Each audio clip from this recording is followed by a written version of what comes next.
An in-depth look at the people and events that shape our community. This is Iowa in Focus. This week, Carly Fiorina's rise in the polls leads to stops in Iowa. How our experts say she can build on that jump in Dubuque and Iowa City. In this week's Scenic Route, see the group of voters spreading their message in a way that few others can. Welcome to Iowa in Focus. This is our first Sunday together, but we hope that you'll join us right here every week at the same time to take an inside look at what's shaping the political news and events in Iowa. Our goal is to not only show you what the candidates say, you can get that kind of coverage anywhere, including right here on the news every night. What we'll be doing is providing a deeper context and what it all means as we get closer to the Iowa caucuses and the general election. Now we'll start with our barnstorm through the events of the week. First, one of the most powerful Republicans in Congress is calling it quits. John Boehner is resigning and will give up his position as Speaker of the House and his House seat at the end of October. He had been at odds with the right flank of his party for a while, most recently over trying to defund Planned Parenthood, potentially risking a government shutdown to do it. Later on, see why Louisiana Governor Bobby Jindal called Boehner out by name earlier this week.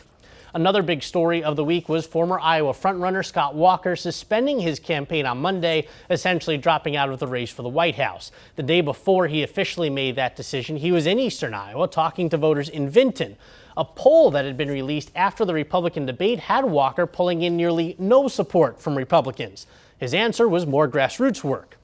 Less than 24 hours later, Walker was gone. He said that while reflecting at church, he felt like he was being called to lead in a unique way by getting out of the race. The reason was a thinly veiled parting shot at Donald Trump. With this in mind, I will suspend my campaign immediately. I encourage other Republican presidential candidates to consider doing the same so that the voters can focus on a limited number of candidates who can offer a positive, conservative alternative to the current frontrunner. Urging other candidates to do the same could have a few different effects depending on how much of that rest of the field follows him to the sidelines. We'll explain what we can expect from the rest of the Republicans and how that field will shift a little bit later when we bring in our political expert, University of Iowa professor Tim Hagel. That night, another candidate with experience as governor was in Mason City. The news of the night, Walker dropping out, made it to former Florida Governor Jeb Bush. He said he didn't expect Walker to drop this soon. It's a surprise to me because, look, he's a very effective governor. He's in the neighboring state. I think he had lots of supporters here. Bush told supporters during his latest trip to Iowa that he thought both former Texas Governor Rick Perry and Walker would have stuck around longer because they were strong, principled men who were effective leaders in their home states.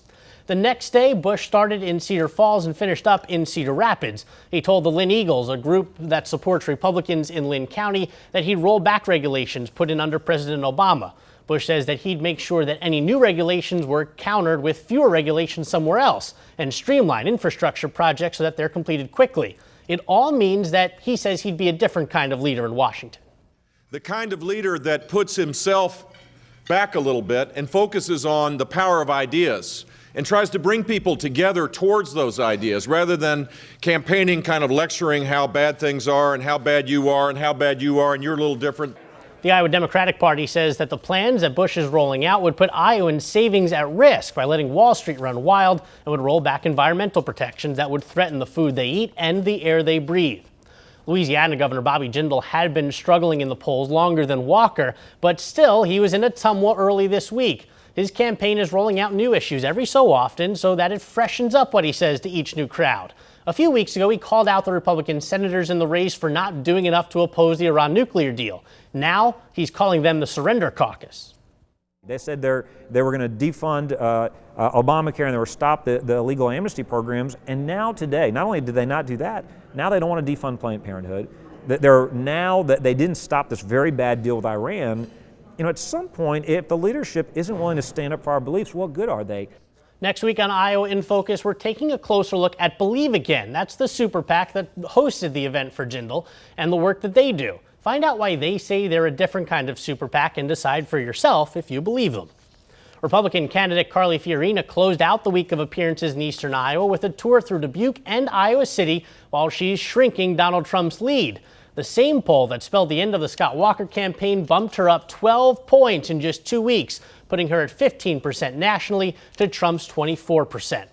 Between Scott Walker suspending his campaign and Carly Fiorina making a jump in the polls, there's a lot changing on the Republican side of the race. Earlier this week, I caught up with one of our political experts to break it all down. Well, we're down here on the Pentacrest taking class notes with Professor Tim Hagel from the University of Iowa. The big news this week is Scott Walker jumping out of the campaign. Did that surprise you much? It did. Apparently he was having some financial difficulties, which is understandable, given that his poll numbers had been dropping. Donors had been nervous about his lack of success on the campaign trail. He, early successes early on, leading here in Iowa and even nationally at one point. But other things sort of surpassed him, not just Trump, but even in terms of his performance on the campaign trail. He had a strong organization, but it looked like there just didn't seem to be a path for him to win Iowa. And without winning Iowa, he really couldn't stay in the race. His parting shot was that he was trying to step out of the way so that others would also follow him and create a kind of clear path to get around the current frontrunner, which would be Donald Trump.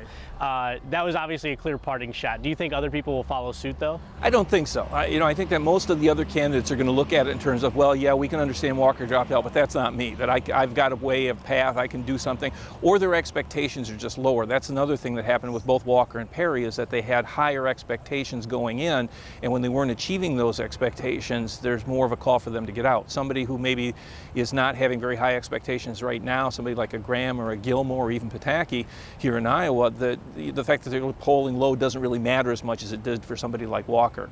Carly Fiorina is coming through Dubuque and Iowa City this weekend. That is, those are two kind of liberal parts of the state, at least Iowa City is, and Dubuque to a certain extent being in the 1st district. Right. What is that? What kind of gain does she have for that? Is she trying to play to some of the moderates then, or? Well, it's not even so much a matter of playing to the moderates, it's a matter of playing to the voters, because certain communities may be seen as liberal, particularly here in Johnson County and Iowa City, but there's still a lot of Republican voters here, and so you've got to reach out to those folks as much as Republicans in the northwest part of the state or anywhere else. And so it's an untapped potential, particularly here in Iowa City with the student population, because they tend to not vote as much. They're newer to the caucuses, so you've got to introduce them to the process, introduce them to the candidates, and so it's a good place for candidates to come in, regardless of the party. Not that polling data is worth a whole lot at this point in the race, but especially from the first debate and then especially out of the second debate, she's seen a big bump in the polls to the point where in the CNN poll, she's second to Donald Trump and closing in on that margin of error. How important is that, and is she a viable alternative to Trump now? I'm glad that you put the sort of the asterisk on the polls, because at this point they're so early, and we know here in Iowa that a lot of folks will take their time in terms of assessing the candidates and wait to make their decision maybe in the last month or so. And so right now, because the caucuses are going to be the 1st of February, we've got really until after the 1st of the year to make decisions up for the Republicans and even to a certain extent for the Democrats. But Carly Fiorina had a big jump in the polls, partly because a lot of it is based on name recognition at this point, and a lot of people didn't know who she was. She started off well in that first debate when she was in the undercard. The early debate, the second time she made the main stage, also did very well. So a lot of people are saying, hey, who is this person? So now they're looking at her, looking to see whether she might be, as you said, that sort of viable alternative to perhaps Trump. And it could be, because right now the outsiders, so to speak, the non-politicians, Trump, Carson, and Fiorina, are all doing very well.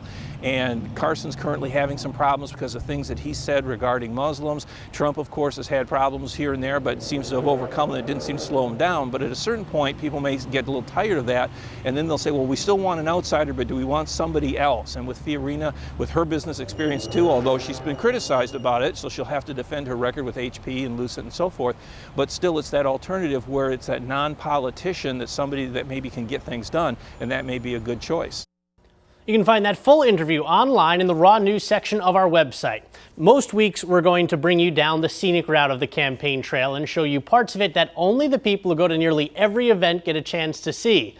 Iowans get plenty of chances to see all the presidential candidates multiple times in the weeks and months leading up to the Iowa caucuses. There's one group, though, showing their support in a way that almost nobody else can. As we finish a section, we'll roll it. It's the big stretch. If political gatherings are defined by the power of a punchline, what do you mean he's wealthy?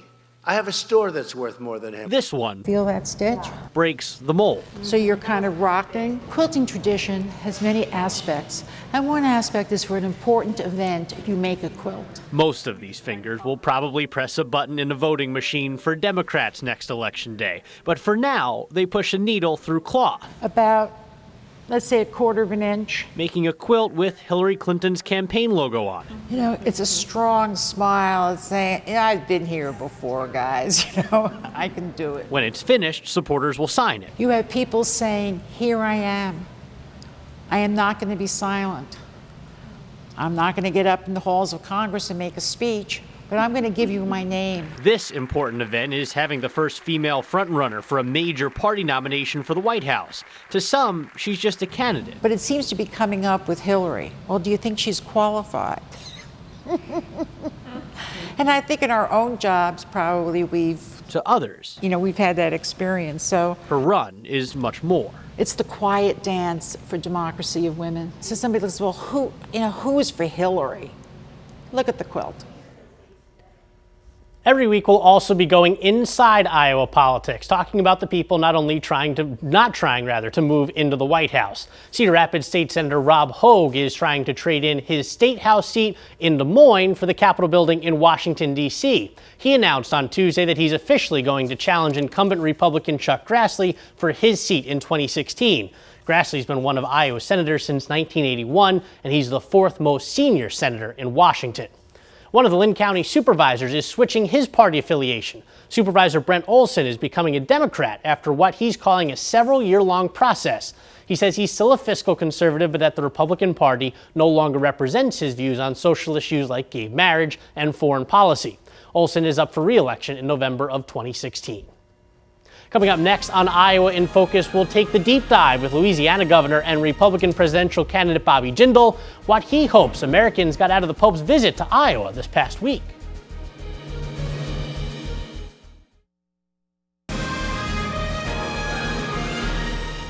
Welcome back to Iowa in Focus. Today we're joined with Louisiana Governor Bobby Jindal. So, Governor Jindal, thanks for joining us today in Ottumwa. Well, thank you for having me back. It's great to be here with you. Sure.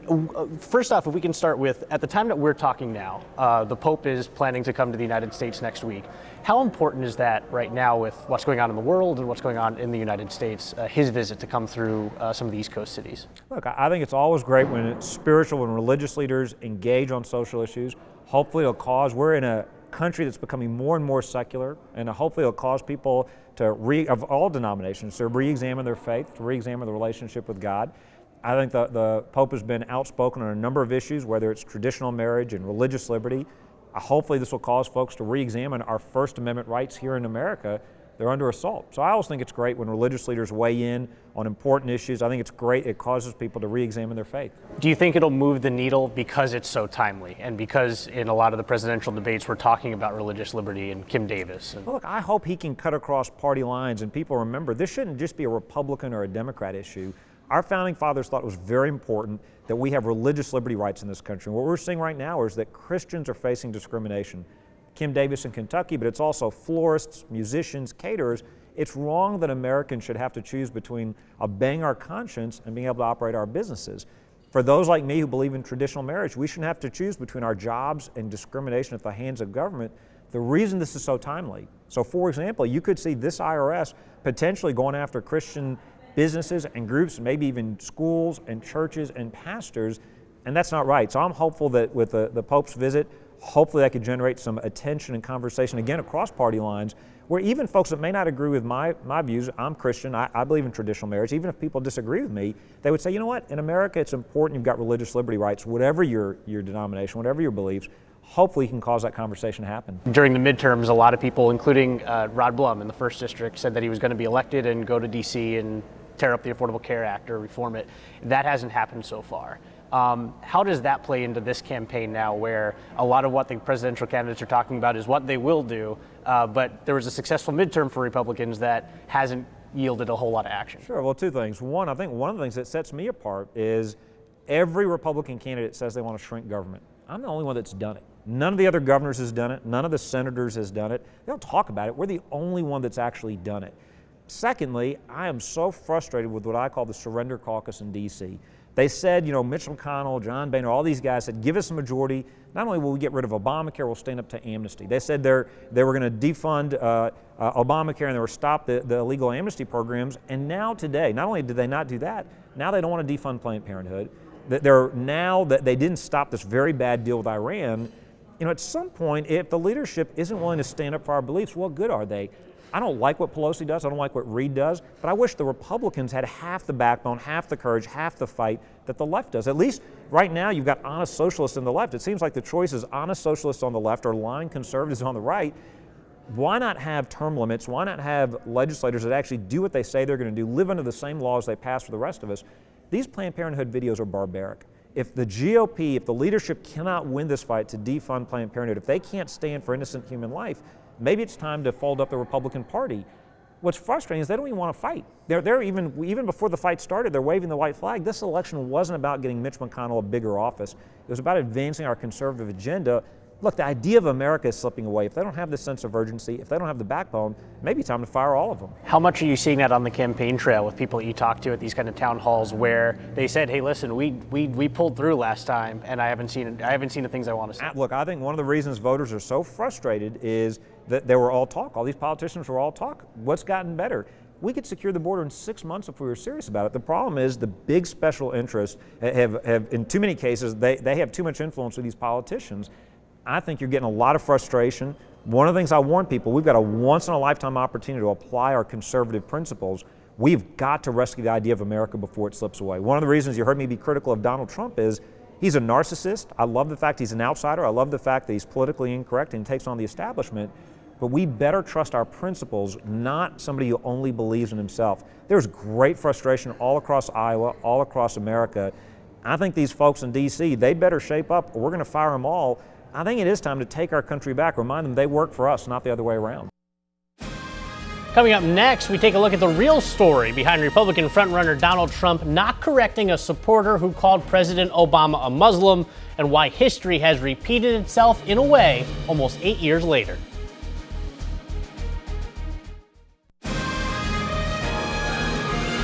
Welcome back. This is The Real Story. We're going to take the time to give context to some of the events that will go on during the entire 2016 race for the White House. Sometimes we'll have to go back a few days, weeks, months, or maybe even years to find the events that are still relevant. And as we found out today, history does in fact repeat itself. This week, we're reaching back to September 17th when Donald Trump was in New Hampshire. He was taking questions from the crowd when one of those questions was prefaced like this. Let's take a listen. We have a problem in this country. It's called Muslims. We know our current president is one. Right. You know he's not even an American. We need this birth question. certificate, This man.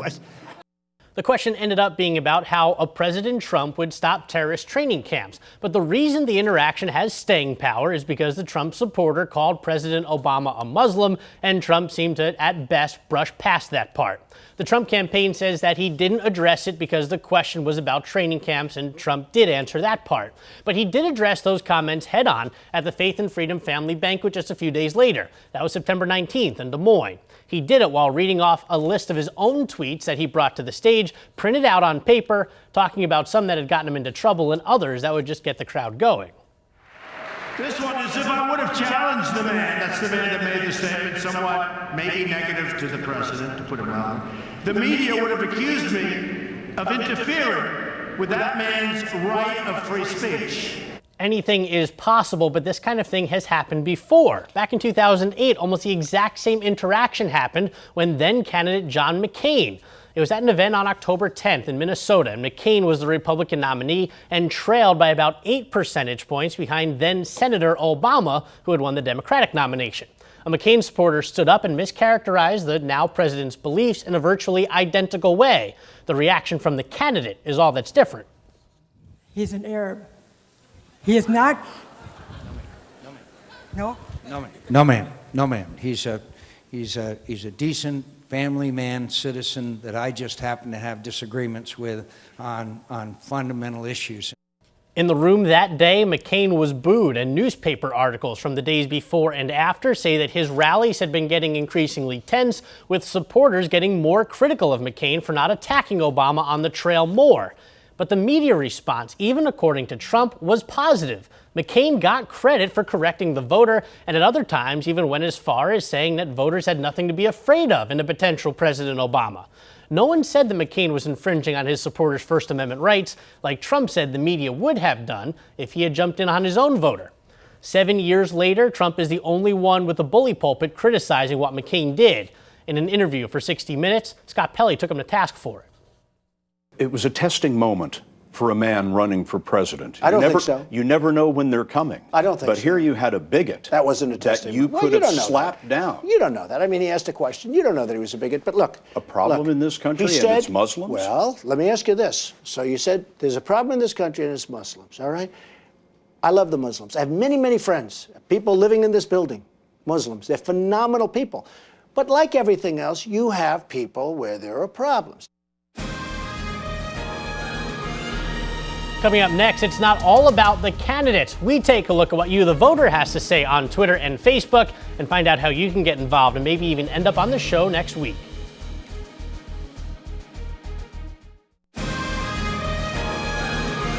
Welcome back. We'll close the show each week taking a look at what happened on social media. And this week, we're taking a look at the reaction to Scott Walker dropping out of the race. At one point, he was the favorite in Iowa and one of the people on the short list to make a real run for the White House. Now, Mike shared our post, and he said that when Walker dropped out and added that he had absolutely no chance of winning, the Koch brothers couldn't buy this one, but they did destroy the union power in Wisconsin. Mike's talking about Walker facing down those unions in his home state, cutting back on their right to collectively bargain, and making a lot of enemies along the way. Renita commented that America owes Iowa one. Maybe now we can get to work on the rest of the clown car. The field of 15 is down to 14. Is that not small enough? Our experts say Walker bowing out doesn't necessarily mean others will follow, so I guess, dig in. You can follow along on Twitter and Facebook all week long, see our interviews as we do them, and chime in with what you think. Send us your pictures from the events you go to as well. Thanks for joining us, and come back next week, the same station at the same time, to get the clear facts right here on Iowa in Focus.